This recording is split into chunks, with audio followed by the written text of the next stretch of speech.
Stonehenge.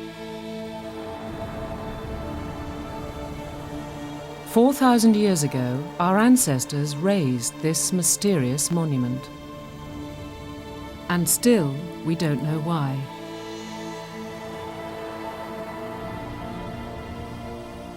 There have been plenty of theories. They were astronomers, engineers, priests. They built an observatory, a temple, even an alien landing strip. But now there's another idea, a theory that seeks to reveal which powerful desires drove Stone Age Britons to their greatest achievement. It's a story which stretches across continents and millennia. A story of life, death, and fertility.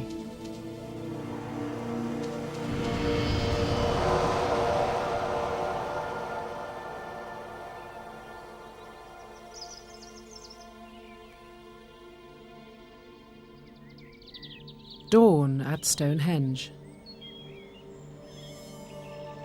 It's midsummer, when the days are at their longest, when the dawn will cast its rays into the heart of the stone circle. At this time of year, the sun rises directly behind the famous heel stone standing outside the circle.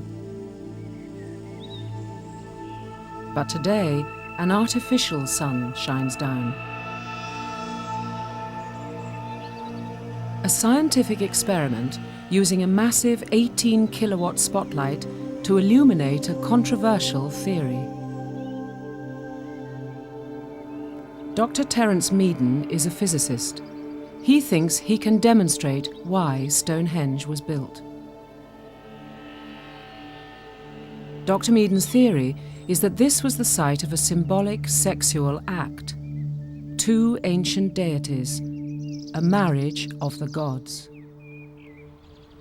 The marriage of the gods is a cosmic consummation between two fertility deities, seen here as the sun god and the earth goddess.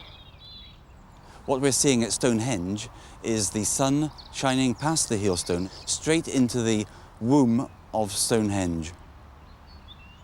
Then the sun moves to a position where it is concealed behind the heel stone. We then have the phenomenon happening. The shadow of the heel stone penetrates the monument and gives a consummation effect. A fertility ceremony happening in front of the spectators who would have been watching all this. This experiment's gone so well, we're delighted.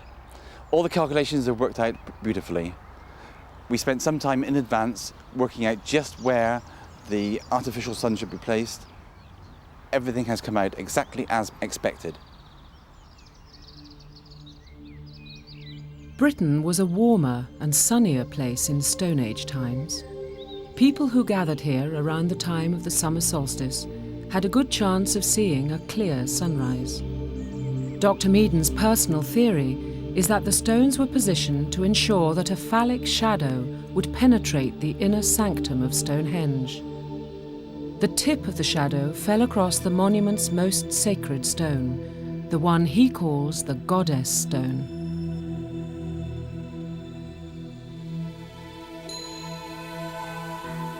This female figure, seated on her throne of leopards, was already 4,000 years old when Stonehenge was built.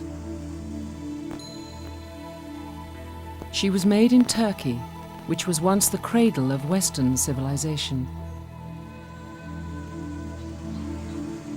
Did the Stonehenge builders dedicate their work to someone like her, a goddess of motherhood, of fertility, of the earth?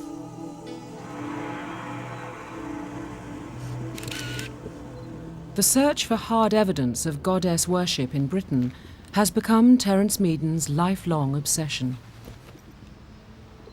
But it's a highly controversial idea, which leaves most archaeologists sceptical. I don't think there's any evidence for the cult of the goddess in Britain, which doesn't mean there couldn't have been something of this sort. But if so, there are no images of her which we can accept as authentic. That's the big problem.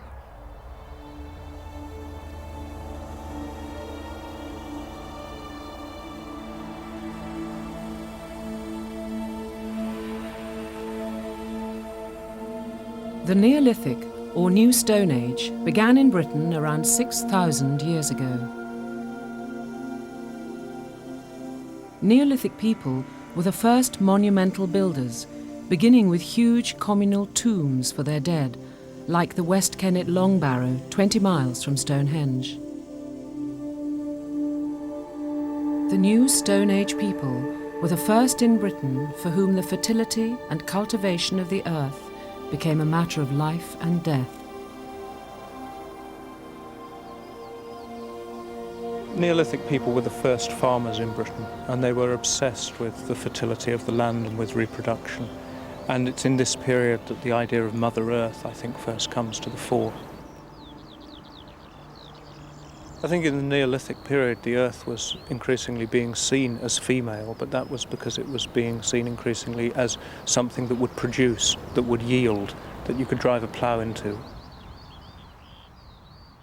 As farmers, the Neolithic people were developing a new concern with the seasons of life: sowing, harvesting, storing. The long barrows they built to house their dead tell the same cyclical story: a growing preoccupation with death and rebirth. For Terence Meaden, the link to the earth goddess is clear.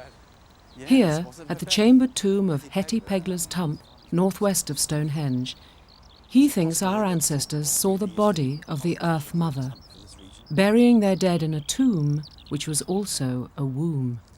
What do you think about the meaning of the word tump? Well, I guess people in the 17th century saw it as a great big pregnant belly in the landscape. Archaeologist Tim Taylor disagrees with Dr. Meaden on many details, but he does support the idea that these tombs were built to resemble wombs. All over Britain, mounds just like this one are constructed, and they're very womb-like. They have a passage that's like a vagina, and they have lobes into which the dead are put, and they are humped up in the landscape. 3 of the 5 chambers are still open. The most important cell must be the one in which I'm sitting right here, because this is the end cell of the gallery. Looking ahead, we have the vulva entrance, the vagina gallery, and the cell straight at the end, this vast one here, is the womb cell into which I would guess the most recently dead body would have been placed. This was a family burial plot. Deep inside the chambers, many of the skeletons were incomplete, for the living used the bones of the dead in rituals, bringing them in and out of the tomb at times of ceremonial importance. For Tim Taylor, they're enacting a symbolic rebirth from the tomb and the womb. I think that symbolism of a womb and a vagina is broadly inescapable, but there's an architectural tradition here as well. They're putting them up over several hundred years with these side chambers. When the dead are brought in here and then moved around, they are being put in to Mother Earth, if you like, and that idea is emerging in the Neolithic period. Whether it's related to some grand mother goddess, though, I have my doubts. Oh, that's quite another matter. The Earth Mother, though, was something which seemed to be quasi-universal throughout the entire Neolithic world.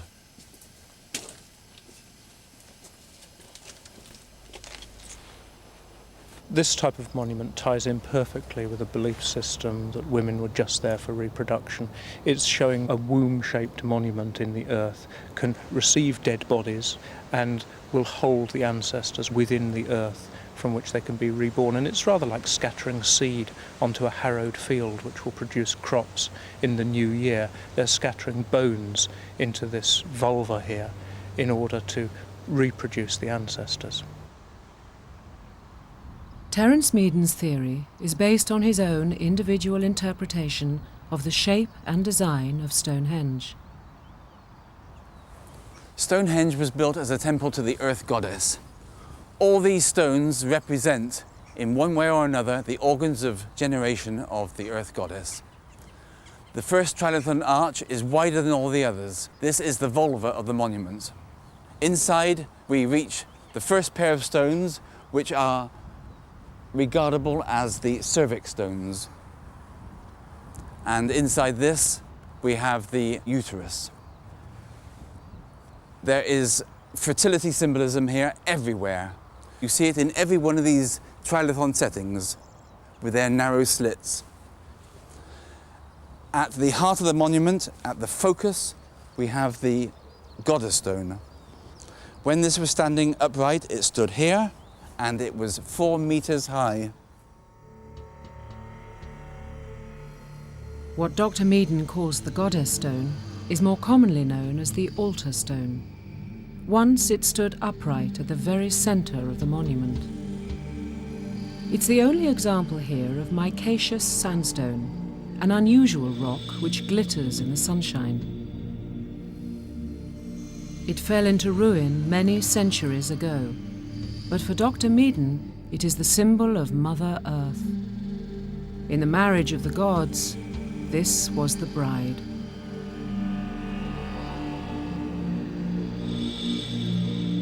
For professional archaeologists, there remains a problem with Meaden's theory, a hole in the evidence. For if our ancestors were inspired by a goddess cult, they left no clear image of her in Britain.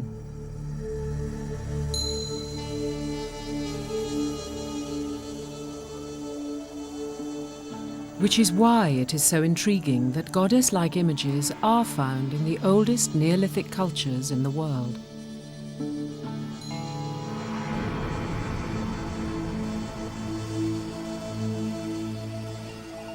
10,000 years ago, in the eastern Mediterranean, at the junction of Asia and Europe, the earliest Neolithic age began with a dramatic shift from hunter-gathering to farming.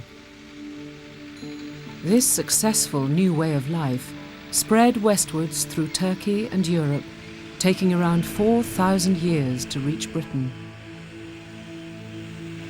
But what happened to the goddess along the way? 2,000 miles east of Stonehenge, the Anatolian plain, which means land of mothers. These Turkish farmers are descended from Neolithic ancestors who left behind an artistic treasure of female figurines, of mothers, queens, or goddesses.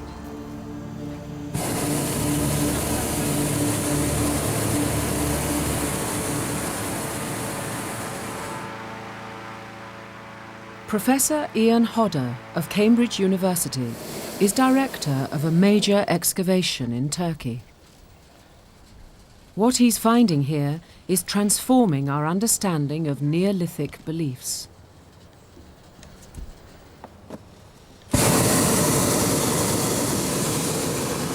Below this archaeological survey balloon lies the physical and artistic legacy of a people who lived 9,000 years ago. It really is extraordinary.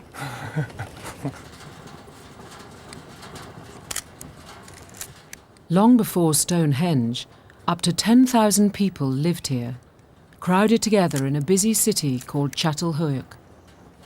The site itself would have looked like a great sea, an enormous sea of houses all huddled together with no streets between them, people moving around on the roofs.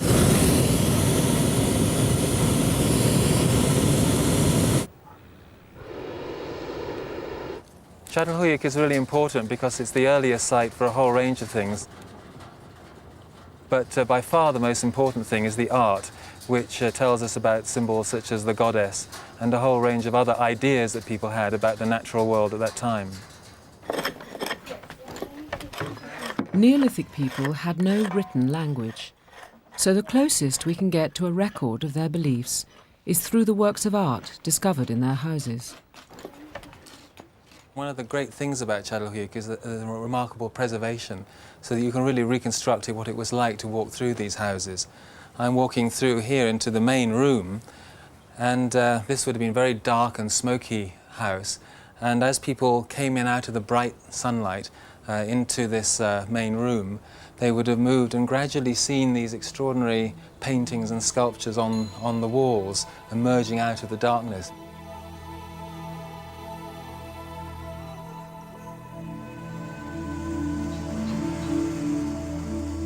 Among the art revealed by the excavation are dazzling images of women in positions of great power. What may be a woman giving birth to bulls? The bull is an accepted symbol of fertility and virility.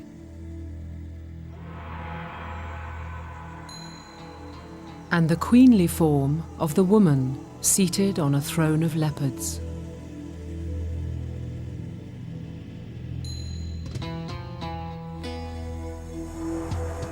This has suggested to many people that not only were women important in daily life, but that they had some sort of religious significance.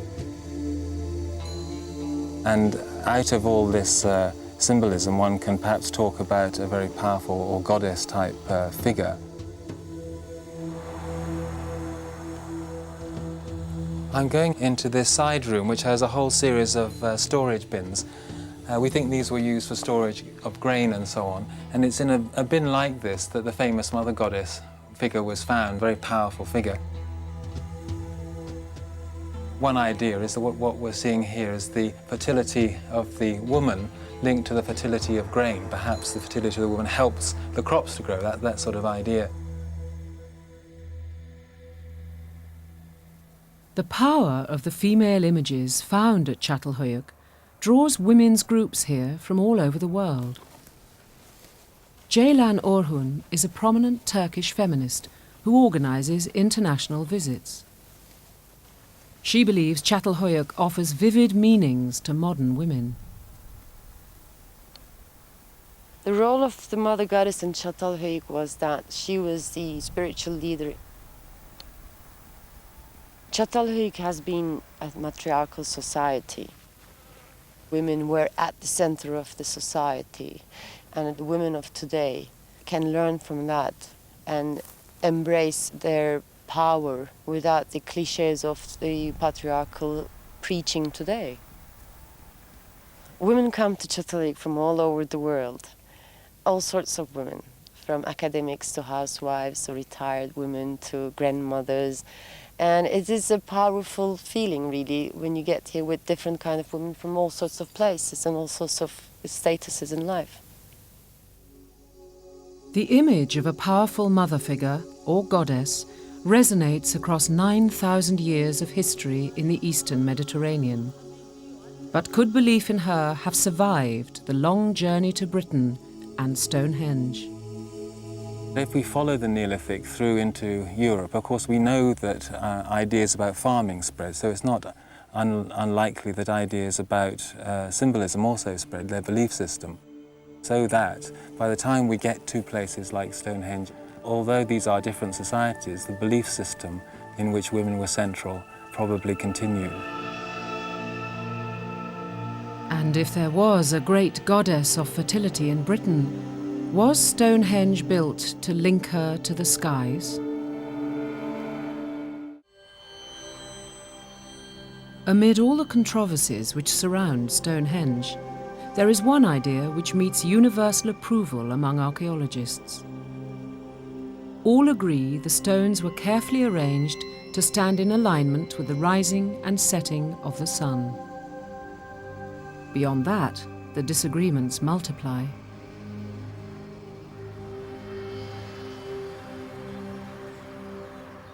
Aubrey Burl, Britain's foremost expert on stone circles, has made a careful study of the geometry of alignments at Stonehenge. He dismisses theories of Stonehenge as a complex astronomical device. There are just two very simple sight lines here. One, as I look here towards the heel stone, the stone that stands outside Stonehenge, just to the left of it is where the sun would rise at midsummer. Just turning round and aligning to the southwest, that is in line with the midwinter sunset. Twin alignments, clearly marking the cycle of the seasons and the Earth's fertility. Midsummer sunrise, celebrating the peak of the growing period. Diametrically opposite, midwinter sunset, marking the darkest moment before life may begin to return. Which alignment was most important to the builders of Stonehenge?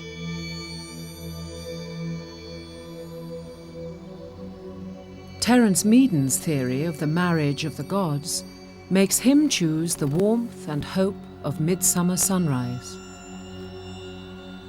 The key alignment is the midsummer sunrise alignment because this celebrates life and fertility. Aubrey Burl chooses the opposite because the stones are tallest in the direction of the midwinter sunset. The midwinter sunset alignment is even more important than the midsummer sunrise alignment, which had gone before it. It's the death of the year. And I can imagine here in the centre of Stonehenge, in the darkness with torches burning away and light flickering on these stones, people must have wanted desperately to make the world turn back into warmth when things would grow. Which is true? Archaeologist John Barrett walks the route our ancestors took to Stonehenge. He's convinced that the architecture of the entire monument is aligned towards the dawn and the midsummer sunrise.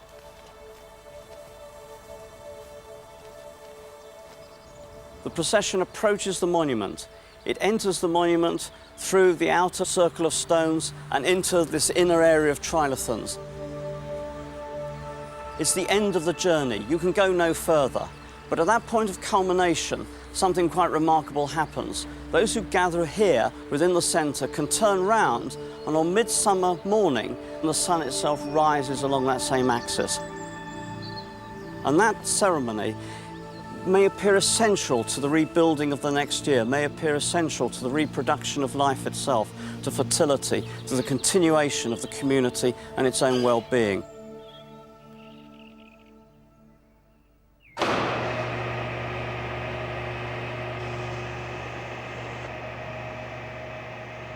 It's more than 5,000 years since mankind began to study the sun and the planets. As director of the Griffith Observatory in Los Angeles, astronomer Ed Krupp sees strong connections between archaeology and the cosmos. And he believes there are parallels in Native American cultures which can shed light on the British Neolithic. The fundamental concerns of people's lives are reflected in their belief system. And by looking at one culture, we can, by analogy, at least see some of the things that would have been in the minds of others. And these concepts of earth and sky and fertility provide one of the windows for making that connection.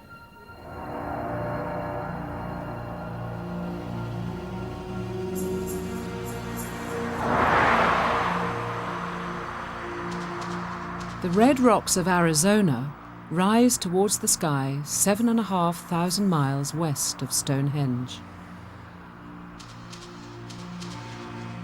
But though the Stonehenge people are long gone, the American Indians who have survived into the modern world retain intriguing elements of a similar belief system.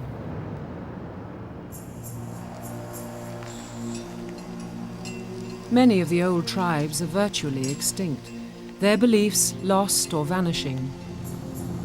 But the Navajo people of Arizona are still in touch with their ancient gods. Neolithic Britain and the North American Indian peoples are both Stone Age cultures. The Navajo are traditional people, and for traditional peoples, the world is still sacred. And so the Navajo offer a parallel to what was in the minds of the people that built monuments such as we find in prehistoric Europe. In the Navajo, everything is explained in terms of male and female. And the male and female is not restricted to gender or sex. There are principles, male principle and female principle. At the Navajo Community College at Saili, Arizona, students learn the principles of an ancient religion built around the Earth Mother and the Sky Father. First man was created way deep within the earth. First Their man teacher is Harry actually Walters, is, a Navajo and an anthropologist. And then so he was created in the form of the night sky and the dawn. We see him here pictured as a man, and he had a human form. First woman also came into being. First woman is said to represent the earth. Why is the sky male and the earth female? Because at the fertility, the sky was attracted to the earth, and so there was thunder, and this thunder was the sky's mating call. The sky provided the seeds in the form of rain, and it entered the female, and new life came from the female. And so this is the natural order. Another marriage of the gods, male and female, night and day, life, death, summer, winter. Throughout the world, our ancestors found meaning in opposites. To our ancestors, the universe had to behave like everything behaves. And the thing that was most important to them was their own behavior. Well, they knew they were male and female, and that's what perpetuated their lives and their culture and their civilization. It's easy to see how this landscape could have inspired the ancestors of today's Navajo to conjure a living union between the sky and the earth. Everything within the sky and the earth have human characteristics. They are capable of reasoning. They are capable of speech. They have feelings, they have emotions. And so the mountains are like that.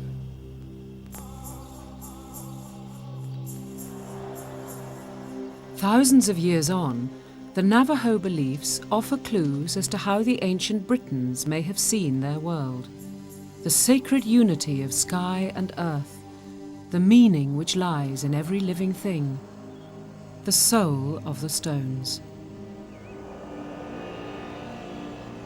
Mountains, rivers, valleys, plateau, all of them would have had a significance which was a sacred significance. It addressed, if you like, the day-to-day experiences of everyday life, the experiences of the rivers, the hills, the pasture land. Everything now made sense because you knew how it all fitted together.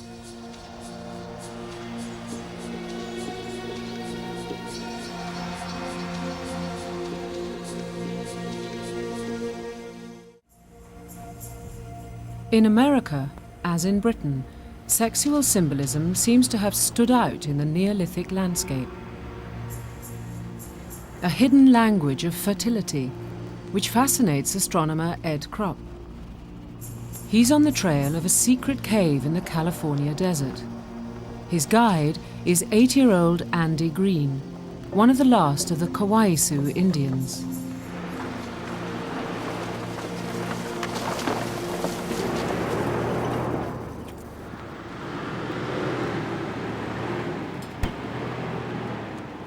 This cave is so sacred to the Kawaiisu that its name and location are kept secret. A deer, I guess.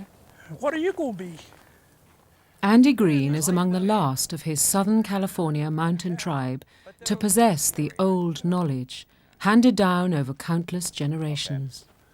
When I come here, I always feel that my ancestors came here, you know. The people used to come here and pray. That's what is important about. My grandmother used to come here. The physical rock formation here offers the Kawaiisu a powerful sexual symbolism.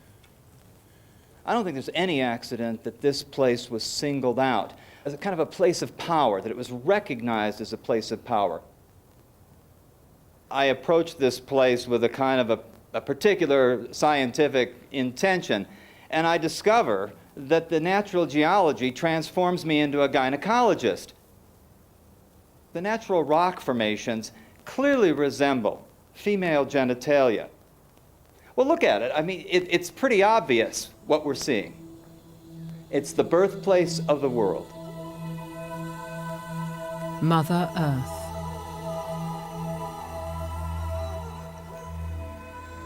Inside this cave, according to the Kawaiisu creation myth, Andy Green's world was born. And of course, this story is really a telling of the beginning of the world, the beginning of how things now are.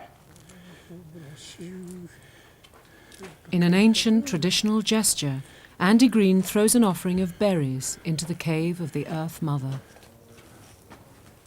There's some themes that almost seem to run around the entire world.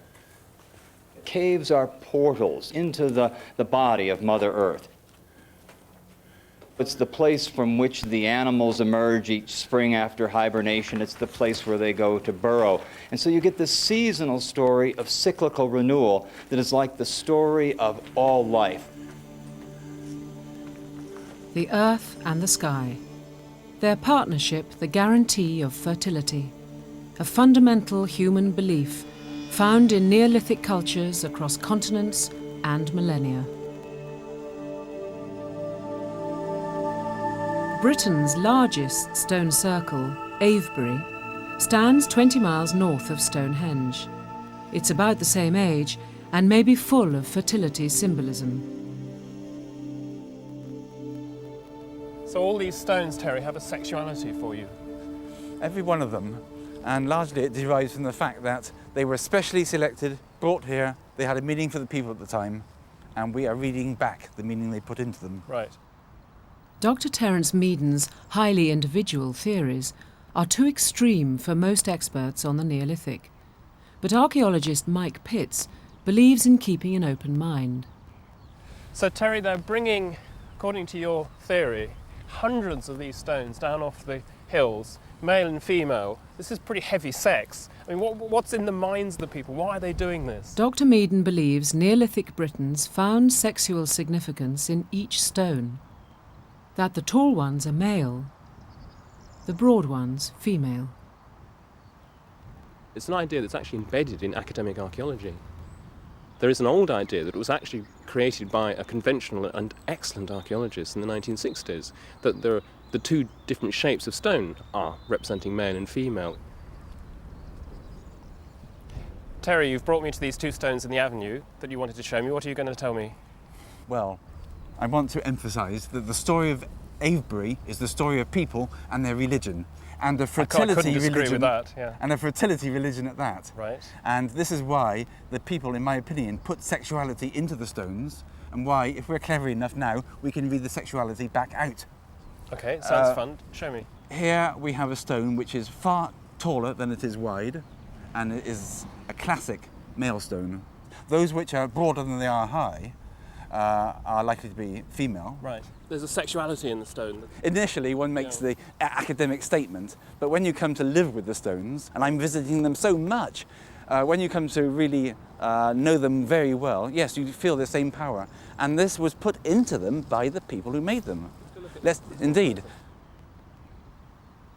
It's completely theoretical. If you actually statistically analyse the stones, there are not two types. We're picking out extremes. And maybe they are female, maybe they're male, maybe there's something else. Maybe one's red and one's white. Maybe one's dark, night, light, death. There are all sorts of oppositions other than male and female. Do you feel a female sexuality coming out? Yes, I do feel such a thing coming back. And then it's all the more powerful by being set opposite this one. Right. Now, that's a very masculine stone. Dr. Meaden is not the first enthusiast to find his own meanings in Britain's mysterious stone circles. It's been said that every age gets the Stonehenge it desires or deserves. The 17th century architect Inigo Jones saw a classical temple. To the Victorians, it was a sacrificial altar of the Druids. In the hippie 1960s, an astronomical calendar, or a landing strip for alien visitations. At the approach of the 21st century, the needs and desires of a new generation are met by the stones.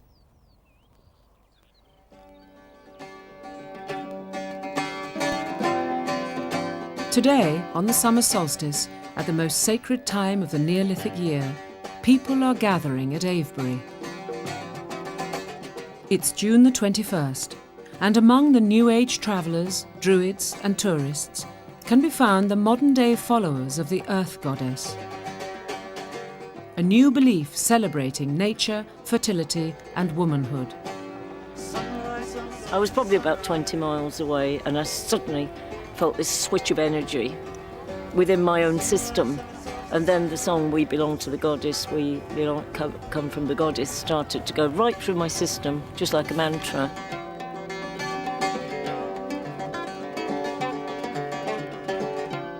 The modern world wants to have a single earth goddess in the Neolithic quite badly because of a need for female spirituality as part of a general feminist movement towards self-expression for women. For a small but growing number of women, Midsummer's Day at Avebury offers a cultural and sexual connection with the past. If we look at Avebury, the whole sense of the place is that it is very feminine. It is deeply curvaceous, just as a woman's body should be. Women find this place very powerful. It allows them to reflect aspects of themselves very strongly. The sense of embracing, of nurturing, which are, for many, seen as the essential powers of womanhood. The shape of the stones is so female. It creates, there's hips and there's thighs and there's ovaries and stretch marks.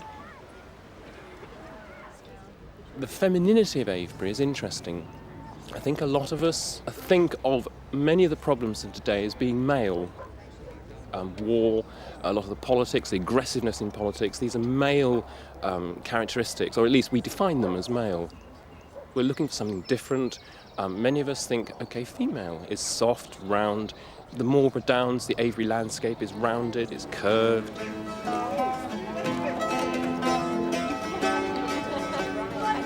People are concerned with goddesses in Avebury because they're concerned with an expression of woman's right to spirituality.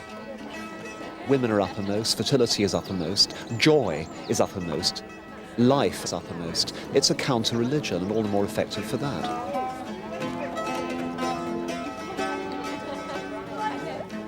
My feelings are that the Mother Goddess was central to Avebury. I come here when I need to be embraced by her arms. Ironically, the women who seek their goddess in Avebury may be celebrating the culture in which male power over women was first consolidated. Archaeological evidence from the Neolithic suggests this was the period when women began to be tied to the home. There's evidence for population rise. Women are increasingly involved in childbirth, and through the Neolithic period the population of Britain goes up several fold, and they're becoming more tied into a domestic round and domestic grind, and becoming important in terms of their production value to men. Throughout human history, the development of an agricultural lifestyle has led to a higher birth rate and a more restricted role for women. If there was a marriage of the gods, it's unlikely it was an equal partnership.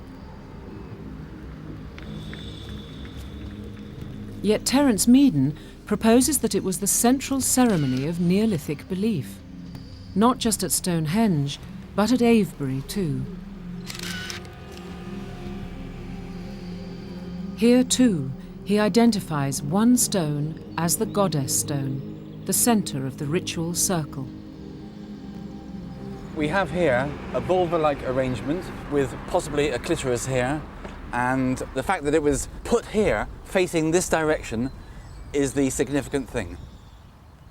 In short, there is this vulva mark here, a very powerful feminine symbol indeed.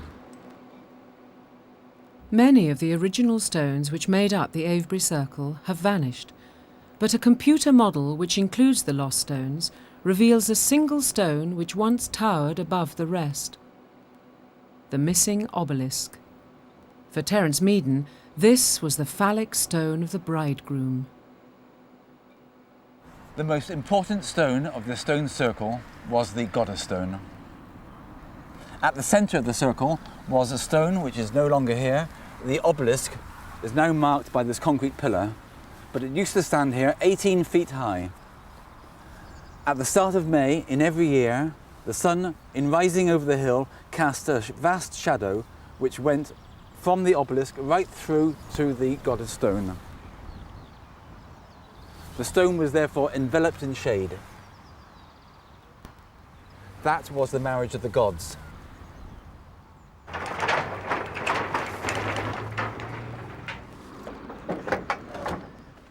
To test his theory at Avebury, Dr. Meaden reconstructs the lost obelisk in its original position.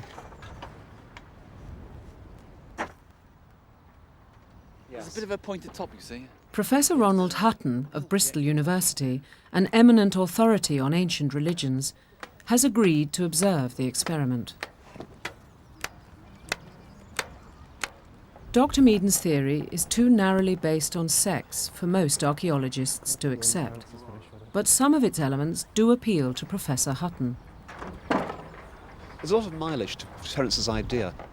The idea that phallic symbols are important in the Neolithic is well borne out. The idea of there being something sacred in sex is also found. You put this lot together and it can actually come into one season all right. The builders are working to a drawing of the obelisk made by the 18th century scholar William Stukely, who measured many of the stones at Avebury. We're fortunate in having a drawing made by Stukely in July 1723. It shows the obelisk fallen, and we've been able to reconstruct the obelisk on account of this sketch. We're standing, in fact, in just about the same position where Stukely was when he made the drawing. I think it's terrific. I think it has absolutely nothing to do with what might have or might not have happened 4,000 years ago when the stones were put up. It might do, but we're in an area where we just cannot prove anything. There is no way of testing this hypothesis. Dr. Meaden's experiment cannot prove the existence of a prehistoric marriage of the gods. But he can demonstrate the effects of a dawn sunrise as our ancestors might have seen it.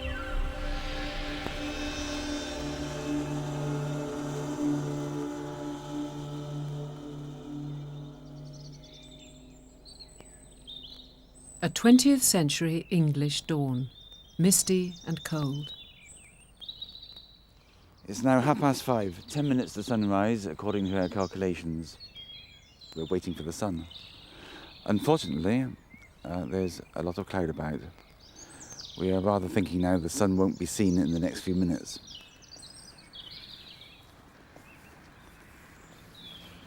A Neolithic spring was much warmer than ours, the chance of a spectacular sunrise much greater. Today there remains only one way to defeat the weather. Dr. Meaden sends for a massive 18-kilowatt spotlight to complete his experiment. This was not a midsummer ceremony. Terence Meaden believes that the Avebury marriage of the gods took place around May Day, the traditional time of fertility rites. Using basic geometry and compass readings, and taking into account the astronomical movements of the past 4,000 years, he concludes that for several days in early May, a dawn shadow cast from the phallic obelisk could have reached his goddess stone. There's plenty of evidence for monuments incorporating seasonal alignments in the British Neolithic. We know that they herded cattle. And if you herd cattle in ancient Europe, you moved them up to the summer pastures at the beginning of May. And usually there is a ceremony to bless them with fire. The Irish call it Beltane. So it is a big universal North European festival as soon as history begins. It's quite logical it would have been for those who built Avebury. Pull it out towards you. One more boy, she's there. The effect should be just the same. The apparent diameter of the sun is going to cast a shadow in exactly the same way. The positioning is right. The obelisk is standing proud against the skyline there. So be here with you in an attempt to see something like the effect that that great monolith would have had 4,500 years ago. It's thrilling. Come on, guys, get it switched on. But they are about to do just that. Oh, here comes a shadow. Brilliant, brilliant, brilliant. It's virtually perfect. The shadow is splendid. The shadow is brilliant. I'm just worried by the scale. It doesn't so much penetrate the vulva as overwhelm the entire stone and everything else around it. It looks possibly illegal. I mean, it's a gigantic phallic object and really quite a small vulva, and somehow I expected goddess and god to be a bit more in proportion. To simulate the movement of the rising sun, the tower is moved along tracks. Terence Meaden's goddess stone is engulfed by a gigantic shadow cast by the obelisk. We have marriage between the god and the goddess. I think that was seriously impressive. It was very, very, very fine to watch. What we have learnt from this is the likelihood that the marriage of the gods was arranged to take place in this dramatic way. And being a marriage between gods, it means that there was, therefore, a god and a goddess in order that this should happen. This is an advance in our understanding of the Neolithic. I think it's added another fascinating possibility. And I think it could be a very visible, a very dramatic symbol of an actual rite. I don't think it's proof, but I think it's something which we should be seeing now properly for the first time, and all credit for you for having seen it first.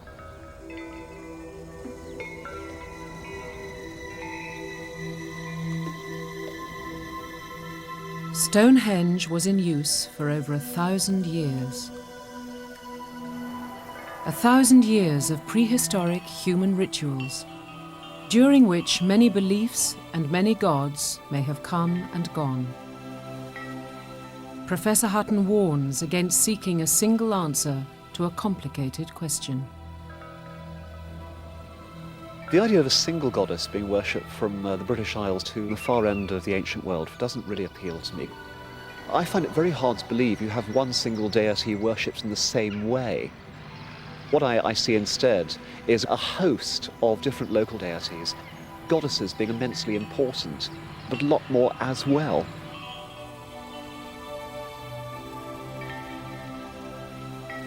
A sacred place whose meaning shifts with each generation.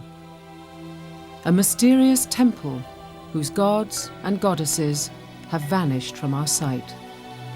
Enigmatic and beautiful, Stonehenge guards its secrets.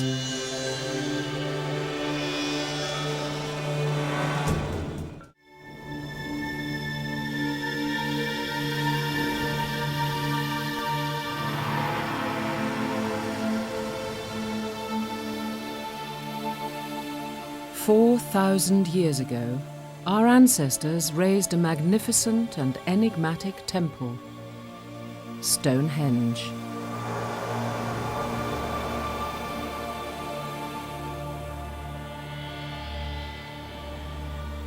The Stone Age people who built Stonehenge achieved something profound and supreme. These are clever, sophisticated people.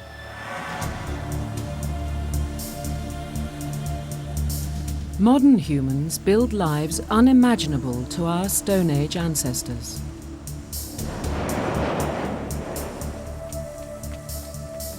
But we are still family. On an evolutionary timescale, we've hardly changed at all.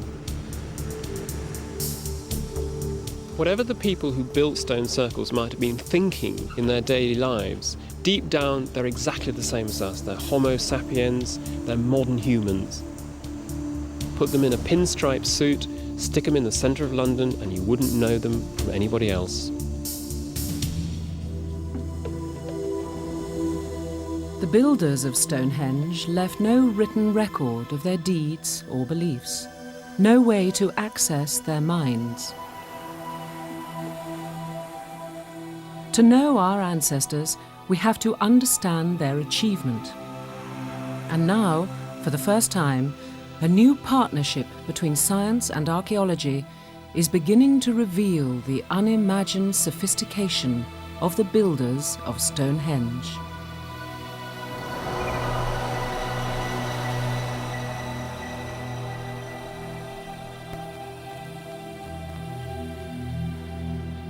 The first stones were raised 4,500 years ago.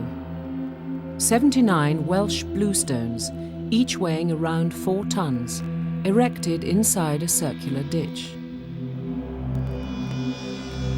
200 or 300 years later, according to archaeologists, the bluestones were rearranged and the massive 25-ton boulders known as sarsens joined them.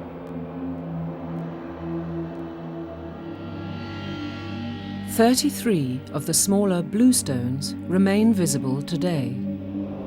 In geological terms, all but 3 are spotted dolerite, a volcanic rock found only in one small area of southwest Wales.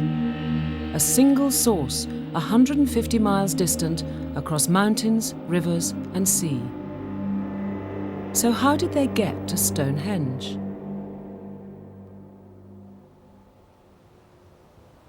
The Preseli Mountains, where the bluestones began their long journey. This source of the Welsh bluestones was decisively pinpointed by geologists in 1923. It's a single square mile of rock outcrop called Carn Mine. Nowhere else in Britain does the volcanic dolerite show these distinctive white spots. I think Carn Mine is a special place. When the sun is shining on the bluestones, it's magical. Prehistoric people also found this place irresistible. The surrounding area is virtually littered with standing stones, stone circles, and even megalithic graves. And once you understand the association of Carn Mine with Stonehenge, then it's no great leap of imagination to understand that this was also regarded as a special place. There are 2 theories of how the bluestones were moved from Wales to Stonehenge. Were they carried by glacier, an ancient ice sheet which reached southern Britain 650,000 years ago? Or did our ancestors perform a superhuman task, transporting many 4-ton boulders to Stonehenge 5,000 years ago?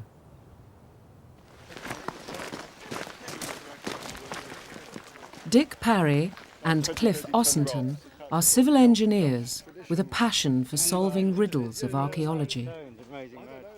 They both agree Stone Age humans had the sophistication to transport the stones, but they strongly disagree about how they might have moved them overland.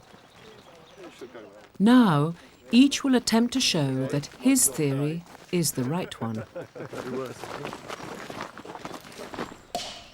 Cliff will build a sledge to carry his bluestone. Dick will transform his stone into a cylinder. My approach is to lift the stone off the ground, build a very large sledge underneath it, lift the sledge and the stone, put rollers underneath it, and then we're going to pull it across the field. My principle is that the stone should be rolled in some manner rather than dragged.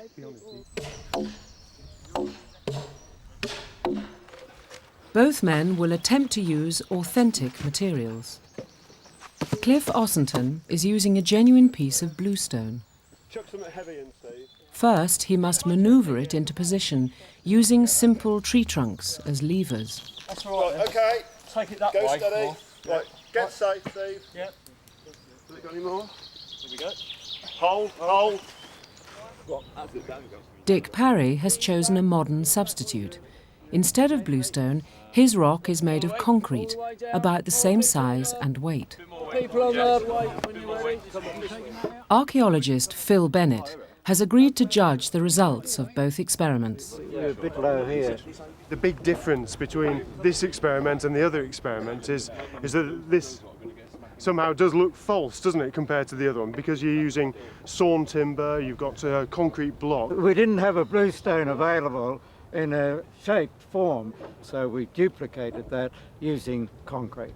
I see no problem with that. We've got direct evidence from the Neolithic, from preserved timber, that they're quite capable of splitting wood into planks, and as long as the weight of the stone is right and the other materials are right, I don't see there's a problem. That is slipping. Yeah, it just can't get the lever against it. That's the. Okay, folks. Right, Emma, hold, Emma. This is a rough stone, rough wood, problems. This is Neolithic engineering. Now we start work. Can one of you get a bit of timber, please? Yeah, big one in the middle, About 4 inches. 70 stones, weighing 4 tons, transported long distances without the benefit of modern technology. It appears a task beyond the strength of Stone Age people. We've got another small one for the other side. As engineers attempt to show how it could have been achieved, geologist David Bowen wants to explore the glacial theory, which goes back hundreds of thousands of years to an ancient ice age. Could the bluestones have been carried from Wales to Wiltshire by glacier? Professor Bowen is sceptical, but he believes he has a conclusive way to test the theory. American scientists have pioneered a new technique for dating rocks called chlorine-36. It can reveal when a rock surface was first exposed to the atmosphere, either by glacier or by people.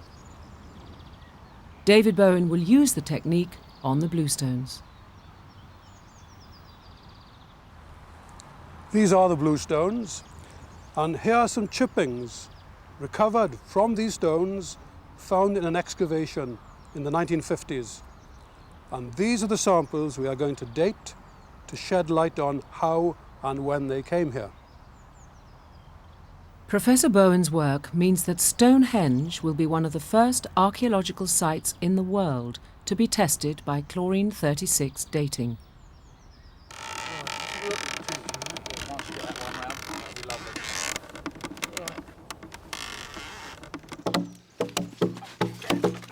Stonehenge was built in the Neolithic, or New Stone Age, which began around 6,000 years ago. Neolithic people were the first monumental engineers. Myself, I was born on farms, so you learn all the techniques as a child. Right, okay. My little boy at 6 can lift transit vans. The sap's coming out this wood.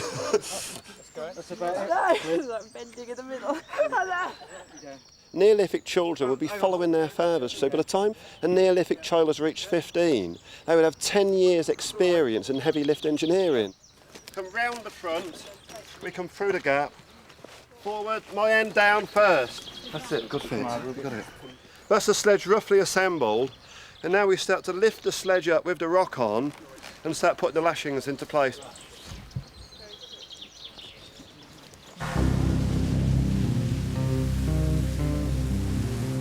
Lafayette, Indiana.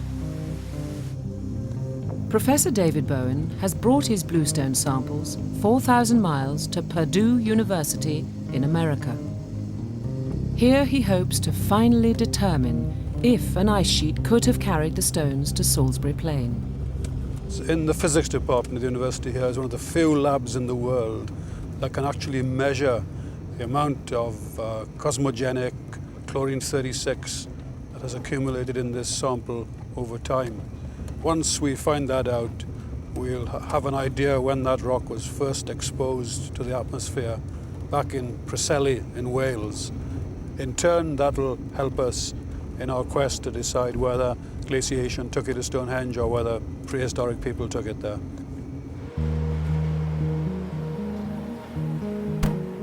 In the heart of the physics department, a $10 million accelerator mass spectrometer.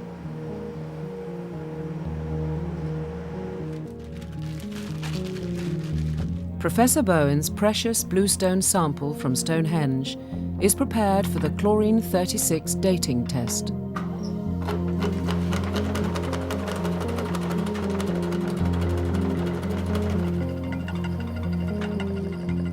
It works like this.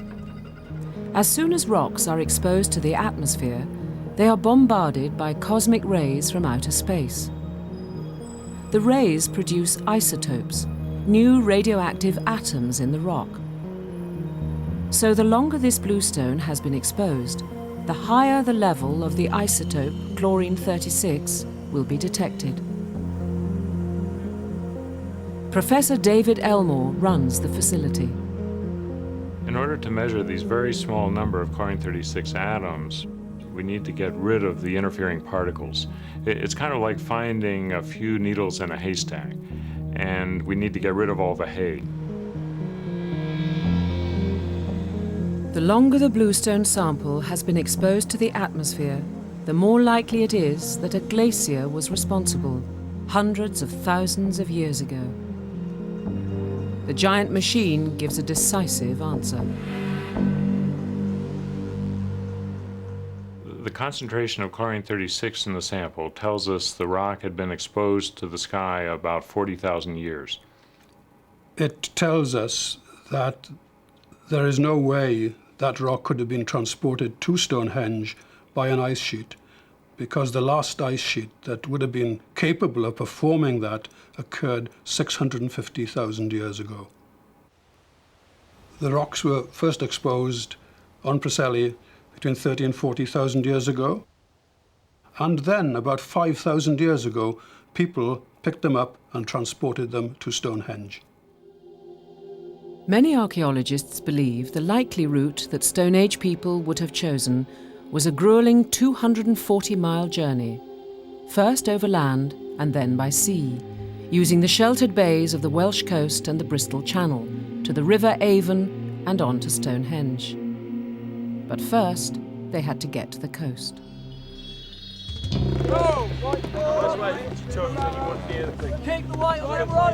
So scientists confirm that human strength and skill did transport the stones. Now, engineers can show how it could have been achieved. If we're talking about moving a stone of this sort of weight, 3 or 4 tons, from this site to the sea, you would probably have needed a labour force of about 100 people, so something of that order.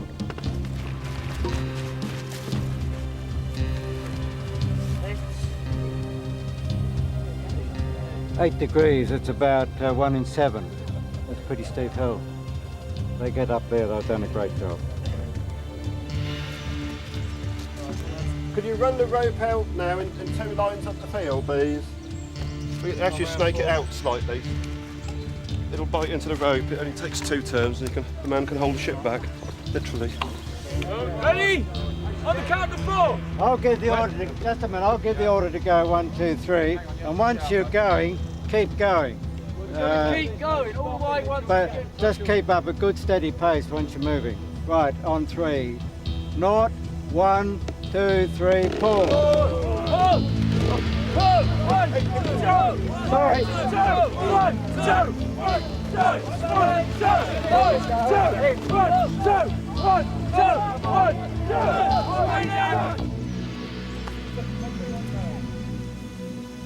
Right, hold the rope. Right, there's 2 instructions. Take up and slack. If it jams, but we're pulling in steps. Okay, 1, 2. 1, 2. That's great. Move it.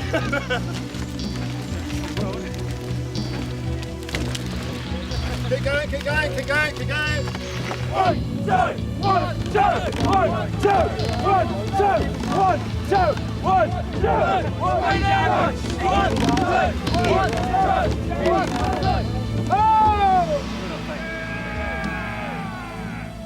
4,000 years of human engineering. What do you think, Dick? I reckon it's great. Bit more, take up. Steady. Stop! Brilliant!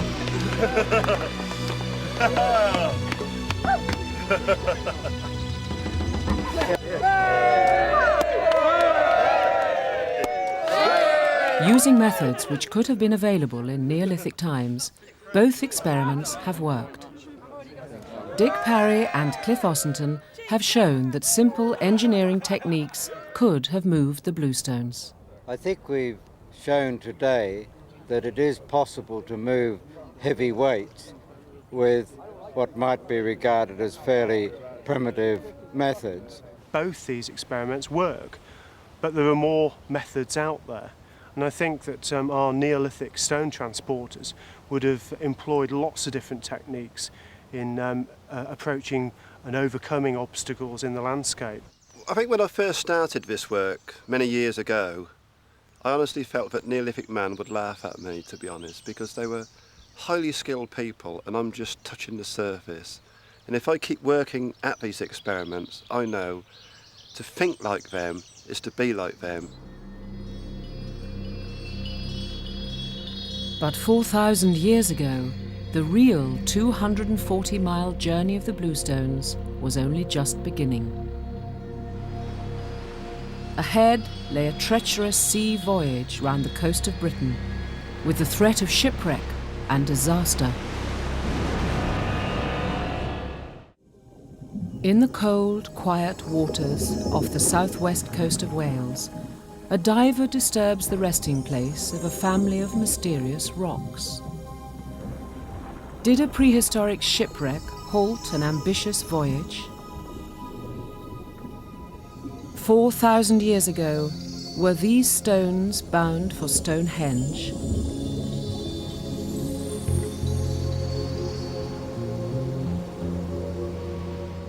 Milford Haven. It was in these waters 25 years ago that a professional diver made an intriguing discovery.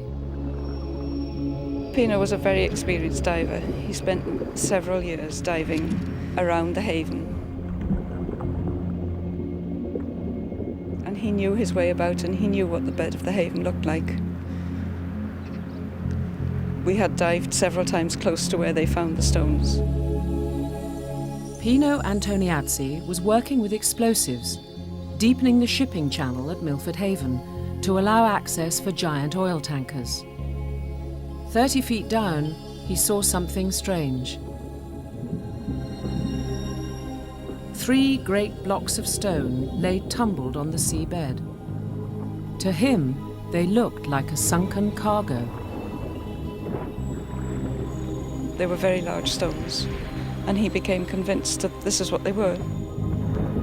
Stones on their way to Stonehenge, fallen off a raft.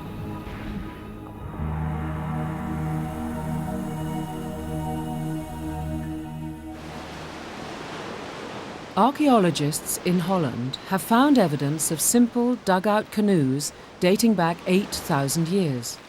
But to date, nobody has ever found evidence of a Stone Age boat capable of carrying heavy loads at sea.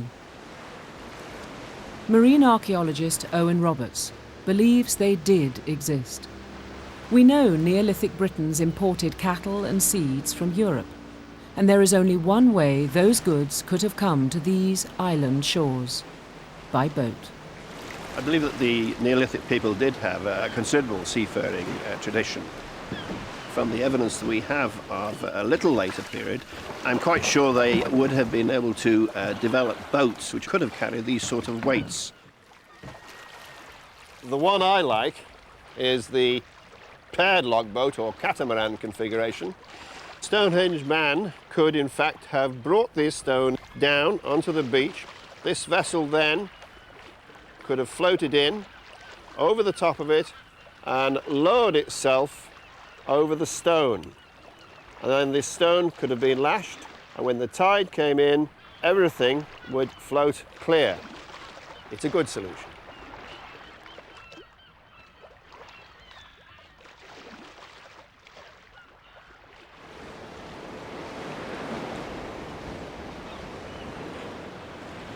But this would not be the sort of day in which a Neolithic man would set out for Stonehenge or for the River Avon. He would be very wary of conditions like those out there at the moment, because he would know that his boats would only take so much height of wave, and that out there would sink him very quickly.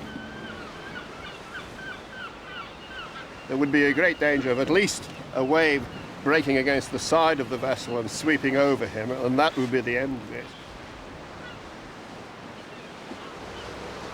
I would think from the depth of their experience, over hundreds of years before we think of Stonehenge, they would have sussed this out and be very cautious. It's part of the seaman-like tradition.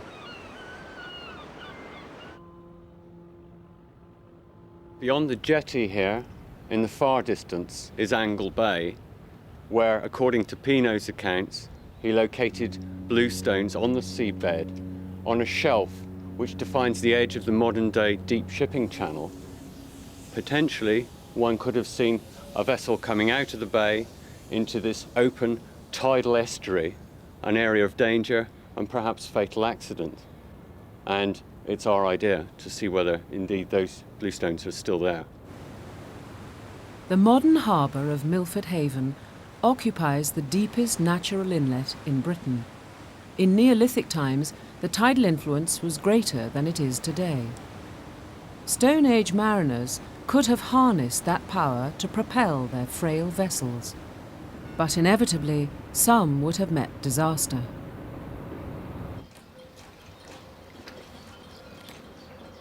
Bruce Jones will lead a team of divers to look for bluestones in Milford Haven. Local divers have been looking unsuccessfully for Pinot stones for years. But now a major sonar scan of the seabed has located 21 potential targets. Okay, Bruce, this is us travelling along across the area of interest. And here we've come to a target which is on the seabed. That was the best of the main ones, wasn't it? Yeah, this is probably one of the best ones. Yeah. Yeah, no, we can zoom in on that one. It looks a good one, doesn't it? Yes, but this target is about 2.5 metres long. There's actually another target behind it here, and that's of similar sort of proportion. And there's a small target out to the side of it as well. That could be interesting. Yeah. Bruce Jones and his diving team have two goals: to find the stones Pinot saw and to identify them as bluestones. This is where we are here at the moment on the jetty. And you can see where the target points are. Two bits are highlighted there. The favourite ones seem to be that one, and that one there. And that one, I think, was the one that they said actually looked like three stones together, which is what Pinot described when he saw them 25 years ago now.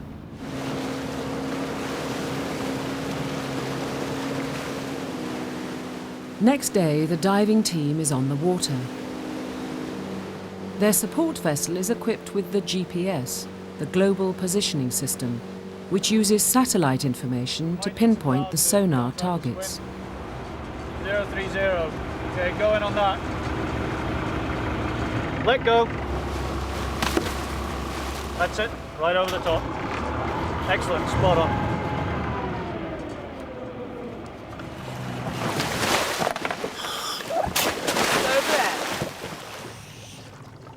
The divers are about to explore the most promising sonar target. Three large objects lying together on the seabed.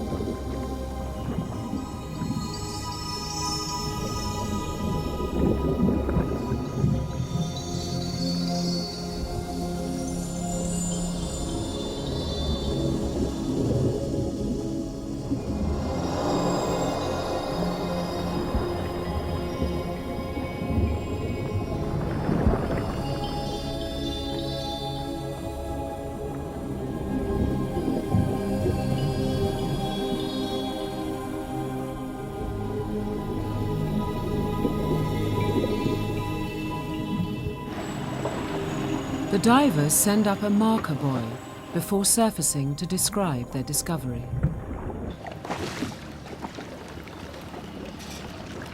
There are just some big sort of boulders. They look really sharp edges to them, but it looks like really hard rock. So do you think it could be bluestone? It's very difficult to tell. The top of it's covered in growth, but the underneath of it is all like covered in mud, you know. I think we really need to get a piece up, but it's possibly, could he actually lift one lump? Marine archaeologist Doug McElvogue prepares to bring a sample to the surface.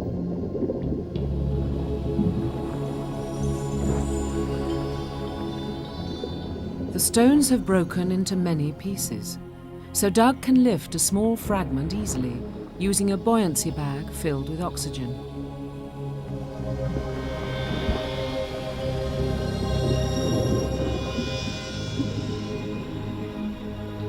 They can't be sure if they're the same stones Pino saw, but they hope this will prove to be the first glimpse for 4,000 years of a lost cargo of bluestones.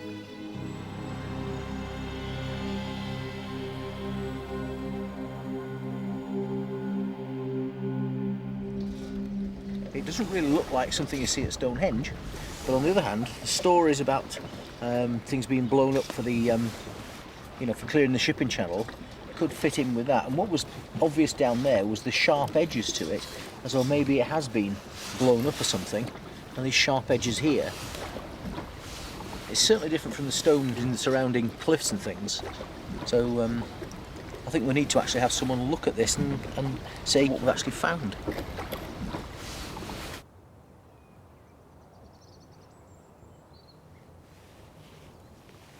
In the Preseli Mountains, geologist David Bowen is anxious to identify the diver's stone, to compare it with the uniquely spotted dolerite used at Stonehenge.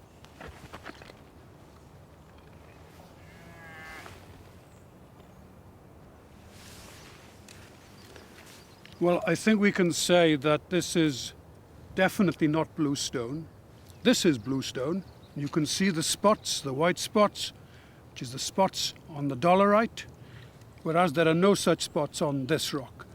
And my first feeling about this rock is that it consists of Carboniferous limestone, and that given where you found it in Angle Bay, it's quite likely that it was ship's ballast thrown overboard at some time in the past once they had no further need for it.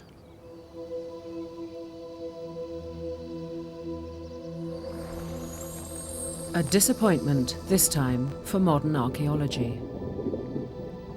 But Neolithic seafarers did navigate 79 Welsh bluestones successfully to Salisbury Plain.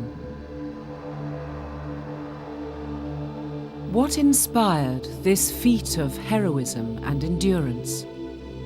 Who were the Stonehenge people?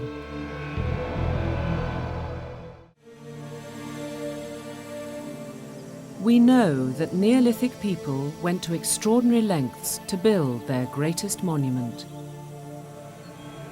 But who were the Stone Age people? And what were the forces that shaped their lives? It's easy to think that 4,000 or 5,000 years ago, people who walked England then were like cavemen. Of course, this is not true. They are our ancestors. They're going to be just like us. They're going to be worried about what would be their equivalent of their job, their source of food, warmth, heat, friendship. They're going to be concerned about their children. They're going to be learning to cope with the process of growing up, aging, and ultimately and most dramatically dying. It's likely they were a spiritual people, but their lives also embraced an economic revolution. This is an area of scientific controversy, but environmental archaeologist Mike Allen believes the Stone Age people were the first successful farmers in a rich and fertile plain. Flying over Stonehenge and seeing this from the air is actually, for me, really quite exciting and academically really quite wonderful. Right around Stonehenge we have some of the largest flint scatters and pottery scatters, which are telling us as archaeologists that people were living in this landscape. They were living not miles away, but actually right within the landscape, as close as Stonehenge as the car park is today. People in the fields immediately beneath us would be living there in houses, tending the land. Neolithic man would have come to a very rich, fertile landscape. The soils were 3 foot thick, they were silty, lots of minerals in it. He could grow wonderful crops with it. One of the things about archaeology is we're moving on, we're moving into the age of science. Now, through the scientific ecological analysis, we can actually start to understand how they were farming and where they were farming. So we're using science to understand our landscape, and using that understanding of that landscape to understand Stonehenge itself. The introduction of scientific techniques into archaeology is revolutionizing old ideas about Neolithic people. The Neolithic period has often been defined in terms of what people eat, in terms of the first farmers. This method I use, chemical analysis of bone, gives us a direct measure of what people ate. Dr. Mike Richards of Oxford University has analysed bones from 100 Stone Age skeletons, looking for evidence of changes in the food our ancestors ate. He's using a technique called stable isotope analysis, and his results are extraordinary. With this new line of evidence I have, this chemical analysis, this is new data that no one has ever been able to use before. Therefore, I'm sort of being able to see something that no one else would have been able to see. He believes that within only 200 years, Neolithic people had given up wild food like fish and berries in favour of beef and cereal crops, a change from hunter-gathering to agriculture, which it used to be thought had taken millennia to achieve. It's a very dramatic change. There's a whole so-called Neolithic package. All these things are found at the same time with the Neolithic: monument building, new foods, pottery, and it's a whole fundamental worldview change. Firm evidence of that worldview is rare. But in Dorset, archaeologist Mike Allen has helped to excavate a Neolithic farmer's house with its own henge, or earthwork ditch, probably built for ritual purposes long before the stone circles. This is a site we've been looking for as archaeologists for about 30 years. It's really absolutely stunning. We have henge monuments on their own, but very rarely do we actually have Neolithic houses.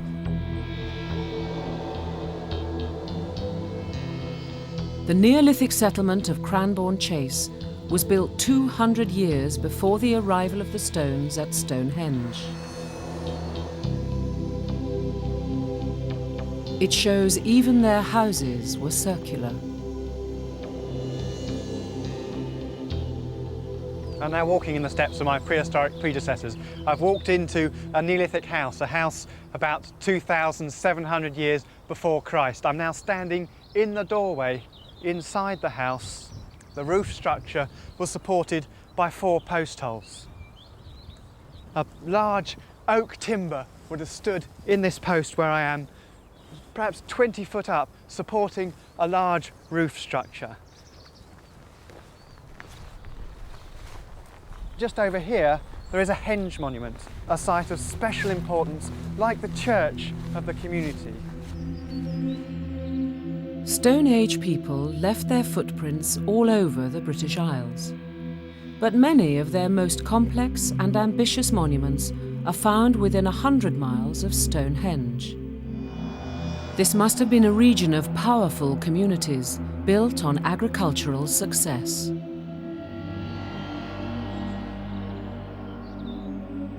Stanton Drew in the rich farmland of Somerset.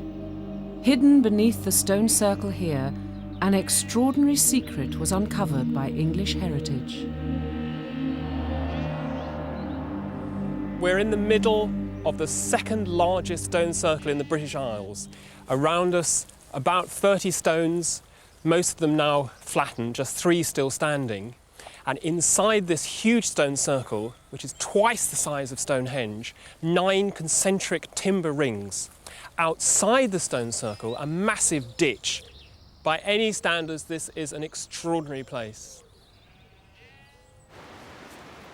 The discovery in 1997 of the remains of a wooden temple at Stanton Drew was the most exciting find in recent British archaeology. And the payoff for a scientific technique, geophysical survey. Geophysics is a gift for archaeology. You go out into a field, you have no excavation, you are equipped with bits of string, tapes and sophisticated electronic gadgets. And within a matter of days you can produce a huge amount of information that before geophysics was never attainable. The geophysical surveyors did no actual digging, Instead, they used a highly sensitive cesium magnetometer capable of measuring tiny disturbances in the magnetic field, caused by hidden pits that once held timber posts. When they came to Stanton Drew for the geophysics survey, they didn't really know what to expect. During the day, wandering over the field with the equipment, looking at the dials and the gadgets and the numbers, they couldn't really see much. They didn't feel that much was coming out of the ground. OK, signal off. They had no idea that beneath the grassy surface lay the invisible remains of a temple 5,000 years old, even older than Stonehenge. In the evening, they downloaded the data onto their laptop computer, and in front of them, down the screen, slowly dropped this picture showing these concentric rings. For any archaeologist, this is the great moment that we all hope we're going to get in our careers. It's a eureka moment. You've discovered something incredible and you know it's there. Around 500 huge wooden posts, an ancient circular temple 100 yards in diameter. A triumph for the team led by Dr. Andrew David of English Heritage. The overall picture gave us the impression right away that here was a vast structure of timber posts. The feeling amongst the team was astonishment, perhaps. We couldn't quite believe that this really was a structure of this complexity and scale. The discovery of Stanton Drew proves that Neolithic people were building huge, sophisticated structures well before the stone circles. There are lost timber monuments beneath Stonehenge too. The earliest was built 400 years before the great Sarsen trilithons were raised. But archaeologist Professor Richard Bradley believes the masons kept to the ancient woodworking tradition, choosing to copy it in stone. Stonehenge as we see it is a very sophisticated stone structure. I think the main reason why it's such a sophisticated structure is that they have shaped stone as if it was timber. At Stonehenge they have been pounded into shape, they have been fitted together as if they were pieces of timber, so that you actually have sockets in the tops of the stones, you have what we call mortise and tenon joints, so the whole thing is fitted together like a piece of wood. There are profound things in everybody's lives as human beings that have to have been important to the people who built these circles. Whatever happened in these circles, the events, the incidents, the rituals, the stories, the legends touched on those profound moments. Death, birth, loss, hopes and fears, expectations in your life. Without written records, science has to find reliable ways of interpreting ancient experience through the modern imagination. 20 miles north of Stonehenge stands another stone circle, Britain's largest, Avebury. Here, new technology is helping a group of young archaeologists to recreate the past. I think we need to capture that transition. That's really quite dramatic on this side. Yeah, so I mean we can get one in just here, and then we could get one in just here. Yeah. And that gives us that exact shape, so we get the triangles through. What we're trying to produce is a series of virtual reality simulations of Avebury, which are geared specifically around very pressing archaeological questions. 1 triangle, 2 triangles, 3 triangles, 4. Yep. And then we've now got Dr. Mark Gillings and his colleagues want to experience Avebury as our ancestors did, to repair the ruins and replace the missing stones through virtual reality. Our virtual reality simulation of Avebury is based on carefully recording the archaeological remains which survive today, but we want to encourage archaeologists to actually work beyond that with the virtual reality model. We want to re-erect the missing stones. We want people to play with the types of stones they re-erect, explore textures, colours. In creating a three-dimensional picture of the site, the university team from Southampton and Newcastle will offer researchers the ability to move through the circle, to walk in the footprints of the past. One of the things we're looking at very closely within the Negotiating Avebury project is the avenue and the role of the avenue. 2 parallel rows of standing stones mark the mile-long avenue at Avebury. It was probably built to guide processions of people to ceremonies at the circle. But we don't know that for sure. OK, Mark. And many of the stones that could help interpretation are missing. So using an electronic theodolite, the team reconstructs the contours of the avenue. The questions are endless. For instance, why is the avenue curved? We're looking at the role of the avenue, whether it was for procession, how the stones and the landform work together to create a very specific set of experiences. For example, subtle horizon effects can hide areas from view and it can encourage walkers to move towards them, to look for the areas of mystery and wonder that are hidden behind. But with the virtual reality simulation, we can explore the experience of moving along the avenue.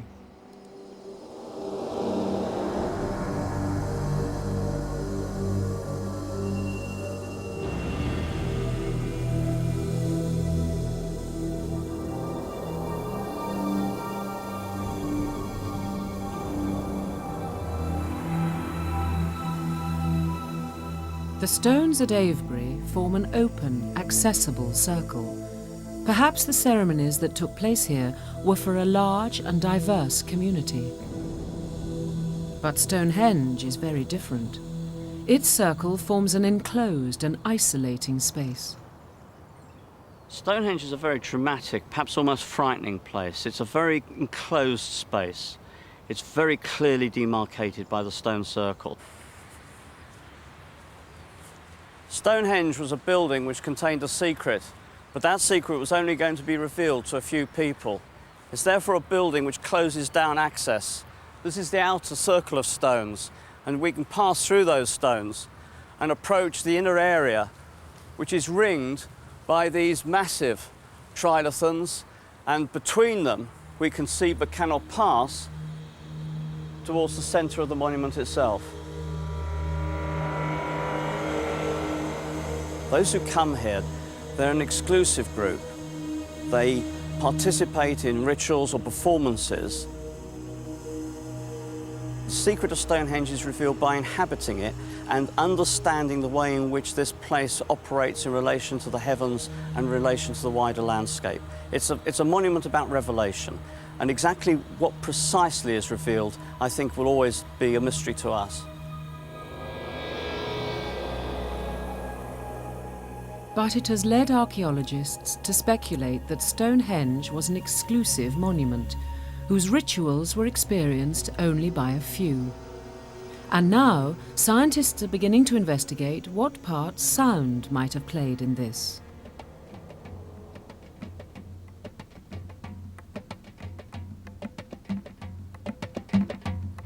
What we're actually trying to achieve here at Stonehenge has never been attempted before. What we're trying to consider is whether sound could have actually played a significant role in activities here in prehistory. That was a bit subtle. That one is right up at the high frequencies there, which we haven't got in any of the others. Archaeologist Aaron Watson wants to hear Stonehenge as our ancestors did. His colleague, Dr. David Keating, is a specialist in acoustics. Their joint experiment is designed to reveal how sound behaved among the stones.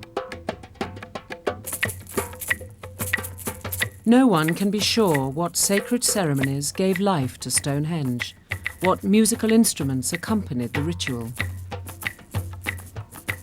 But now, science can begin to demonstrate how our ancestors may have experienced the stone circle they raised.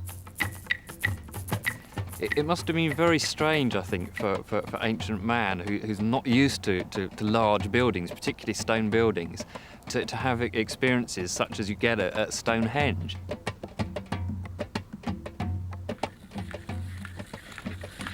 The scientists set up an amplifier to generate a sound called pink noise.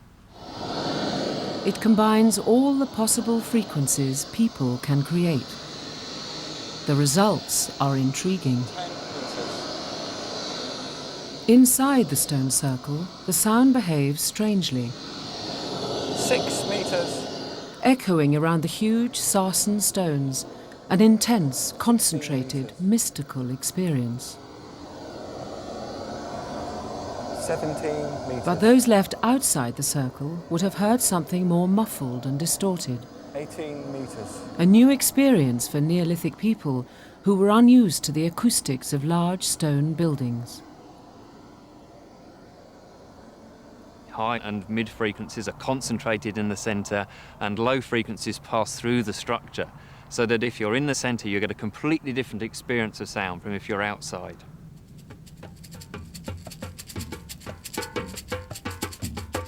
The acoustic evidence suggests that Stonehenge was a place of ceremony and ritual for a spiritual elite. It would have had a very profound effect on people that were actually there. It would seem possible that this may have somehow been allied to the spirit world, some unworldly experience.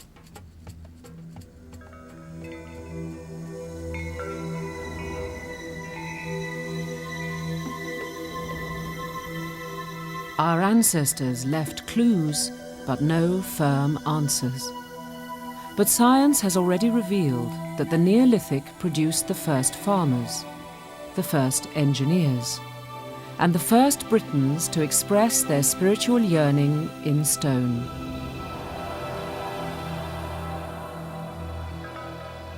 From simple earthwork beginnings 5,000 years ago, Stonehenge grew into a mighty temple, a monument to the devotion of our ancestors, to their lost beliefs and nameless gods.